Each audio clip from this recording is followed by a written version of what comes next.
जळगाव जिल्ह्यातील पाचोऱ्यानजीक अतिशय भीषण अशा प्रकारचा अपघात किंवा ही दुर्घटना घडलेली आहे आणि काही लोकांना ट्रेनमधनं धूर येतोय असं वाटल्यामुळे किंवा त्या ठिकाणी आग लागली आहे असं समज झाल्यामुळे त्यांनी ट्रेनमधनं उड्या घेतल्या आणि समोरून येणाऱ्या दुसऱ्या ट्रेनने त्यांना उडवलं आणि मोठा अपघात त्या ठिकाणी झालेला आहे.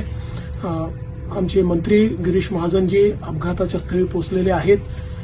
जी काही लोक मृत आहेत, जवळपास 10-11 लोक मृत असतील असा प्राथमिक अंदाज आहे. तेवढेच किंवा त्यापेक्षा जास्त लोक जखमी देखील असू शकतात. त्यामुळे सर्व जखमींची व्यवस्था ही करण्यात आलेली आहे. माझं जिल्हा प्रशासनाशी बोलणं झालंय, पोलीस प्रशासनाशी बोलणं झालं आणि मंत्री महोदयांशी बोलणं झालेलं आहे. ज्यांना जे त्या ठिकाणी मृत आहेत त्यांच्या कुटुंबाला 5 लाख रुपये मदत ही महाराष्ट्र सरकारच्या वतीनं आम्ही देणार आहोत आणि जे जखमी आहेत त्यांचा संपूर्ण